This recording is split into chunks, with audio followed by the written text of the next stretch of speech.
손흥민 팬들 입장에선 부러울 수밖에 없는 챔피언스리그 준결승전이 펼쳐졌습니다. 준결승에 올라있는 팀은 맨시티, 첼시, 파리 생제르맹, 레알 마드리드이고, 첼시는 레알 마드리드와의 대결하고 맨시티는 파리 생제르맹과의 대결이 성사되었죠. 1차전의 결과가 나왔습니다. 먼저 첼시는 레알 마드리드와의 원정 경기에서 1대1 무승부를 만들면서 2차전에서 어떤 결과가 나올지 매우 궁금한 상황이고, 그리고 별들의 전쟁이라고 불리는 맨시티 대 파리 생제르맹의 사실상 결승전 같은 이 경기가 파리 생제르맹 홈에서 펼쳐졌는데, 맨시티가 2대1 역전승을 거두면서 더 유리한 고지를 점하게 되었습니다. 이 대결은 포체티노 감독이 다시 EPL 감독과의 대결을 하게 되는 뭔가 짜릿함이 있었는데, 과르디올라 감독이 포체티노 감독에게 고전했던 적이 있었잖아요. 과르디올라 감독은 2018-2019 챔피언스리그 8강전에서 패배하면서 떨어져야 했던 그 사건을 복수할 수도 없었는데, 파리 생제르맹과의 4강전이 되면서 1차전에서 우선 복수를 하게 되었습니다. 두 팀은 모두 최고의 선수를 출전시켰습니다. 포체티노 감독은 은바페, 네이마르, 디마리아, 최강의 공격수 라인업을 필두로 베라티, 게이에, 파레데스, 수비라인은 플로렌치, 마르키뇨스, 킴펜베, 바커르, 골키퍼는 나바스가 골문을 지켰습니다. 과르디올라 감독은 3일 전 토트넘과의 카라바오컵 결승에서 우승을 했지만 피로 누적이 있었음에도 그 선수들이 대부분 출전하였습니다. 포든, 데브라이너, 마레즈, 귄도간, 에르난데스, 실바, 칸셀로, 디아스, 스톤스, 워커, 골키퍼는 에르데손이 골문을 맡았습니다. 파리 생제르맹은 우승 후보 바이에른 뮌헨을 이기고 올라왔던 만큼 자신감에 차 있었고, 맨시티 구단과 과르디올라 감독은 이번이 챔피언스리그 우승 적기라는 마음으로 사활을 걸고 임했습니다. 먼저 기선 제압을 한 건 파리 생제르맹이었습니다. 전반 15분 디마리아가 올린 코너킥을 수비수인 마르키뉴스가 헤더로 마무리 지었습니다. 마르키뉴스는 수비수임에도 불구하고 빅클럽과의 경기에서 3골이나 기록했습니다. 포체티노 감독이 과르디올라 감독에게 또 찬물을 끼얹은 격이었죠. 과르디올라 감독은 포체티노 감독과의 전적에서 매우 앞서 있지만 각인되어 있는 건 역시 챔피언스리그 8강에서 탈락하게 만든 일일 것입니다. 맨시티 전반전 경기력은 다소 실망스러웠습니다. 아니, 파리 생제르맹이 맨시티를 상대로도 자신감이 있어 보였습니다. 어느 팀과 좀 많이 다르죠. 이 경기는 바로 3일 전 토트넘과 경기와 비교가 될 수밖에 없었습니다. 토트넘은 강팀인데 맨시티라서 어쩔 수 없이 패배한 것인가, 아니면 토트넘은 그냥 약팀인가를 가늠해 볼 수 있는 기회였을지도 모르죠. 맨시티라고 패배한 적이 없는 건 아니잖아요. 이미 FA컵에서 첼시에게 패배했고 리그에서도 4번의 패배를 당했습니다.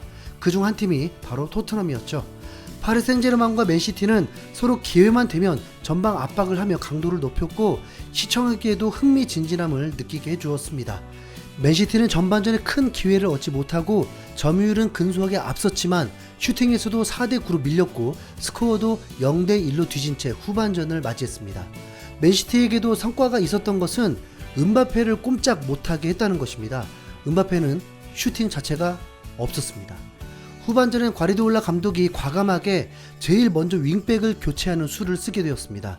실수가 많았던 칸셀루를 빼고 진첸코를 투입했는데, 그러자 포든과 데브라인의 활동 반경이 넓어지면서 공격을 주도하기 시작했습니다. 어쩌면 파리 생제르맹이 더 지키려고 한 걸지도 모르겠는데, 어쨌든 그러다 사고가 생깁니다.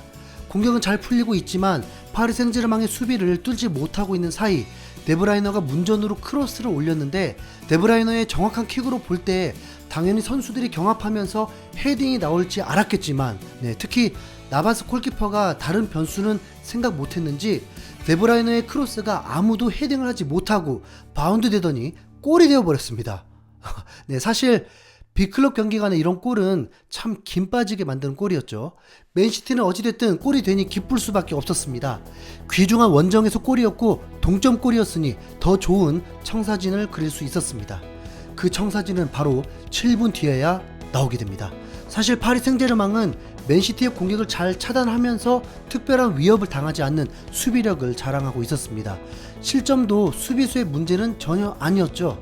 그런데 박스 바로 바깥에서 반칙을 범하면서 직접 프리킥 찬스를 주고 맙니다. 거리 자체가 멀지 않았기 때문에 맨시티의 어떤 선수가 차도 위협적인 위치였습니다. 그래도 나바스 골키퍼는 최상급의 순발력을 자랑하기 때문에 득점하기 쉽지 않죠. 파리 생제르맹은 수비를 세우는데 오래 걸리지 않았습니다. 골대와 거의 정중앙이었기 때문에 이게 골이 되려면 수비의 벽을 넘으면서도 좋은 각도로 나바스를 꼼짝 못하게 해야 했습니다. 맨시티는 당연한 듯 데브라이너가 킥을 준비하고 있었고, 이 모든 건 시청하는 우리 입장에서도 예측이 가능한 상황들이었습니다. 그런데 주심이 휘슬을 불고 맨시티는 데브라이너가 킥을 하기 전에 오른쪽에 있던 마레즈가 달려들더니 바로 킥을 했고, 그 볼은 나바스가 막지 못한 채 순식간에 골이 되어버렸습니다. 너무 순식간에 골이 되었는데 이상했죠. 볼은 확실히 수비수를 넘지 못했거든요.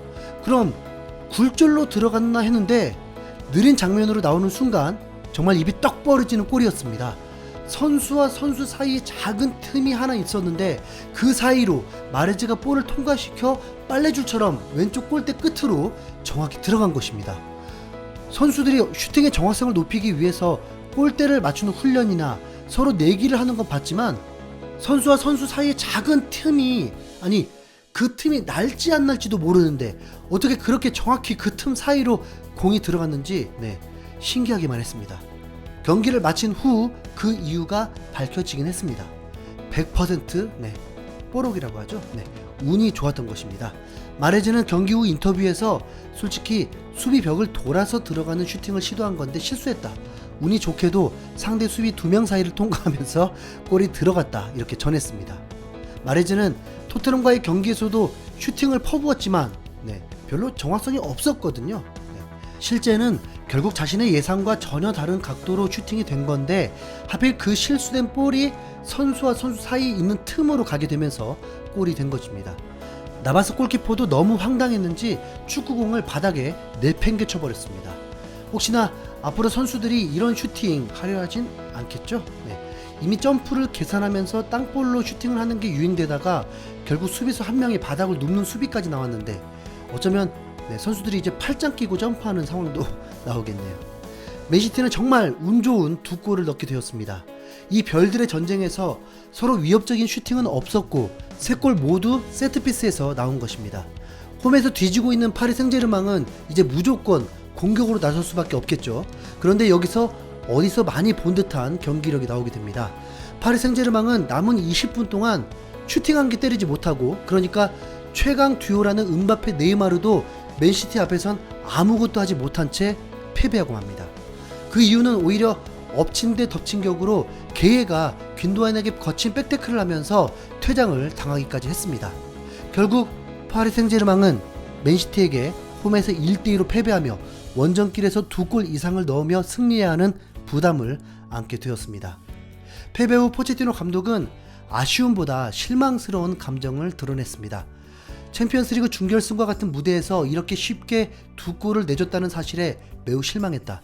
받아들이기가 어려운 만큼 큰 아픔, 특히 후반전에는 맨시티의 공격에 대처하지 못했다고 전했습니다. 그러면서도 희망을 잃지 않은 채 아직 2차전이 남았다, 2차전을 통해 상황을 뒤집을 수 있다는 믿음을 갖고 경기 임할 것이라고 각오를 밝혔습니다. 그런데 맨시티에게 2골을 넣는 것은 현재 어떤 팀도 넣기 어렵습니다. 맨시티에게 2골을 넣은 팀은 3팀밖에 되지 않았고, 맨시티가 이번 시즌 2점차 패배는 토트넘에게 2대0 패배한 것이 유일합니다. 경기당 1실점도 하지 않는 팀이라는 거죠.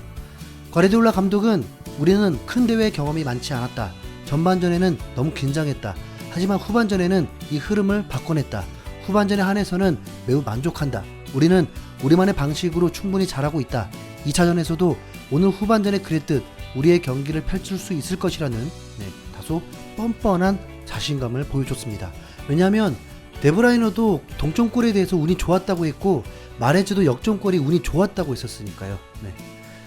어쨌든 사상 최초 챔피언스리그 우승의 기회가 눈앞에 와 있는 두 팀은 1차전의 결과를 인정하고 5월 5일 어린이날 최종전을 갖게 됩니다. 포체티노 감독은 그때 그 기억을 떠올리면서 역전을 할 수 있을까요? 우선 맨시티가 미워서 포체티노 감독 응원하겠습니다. 복수를 부탁해.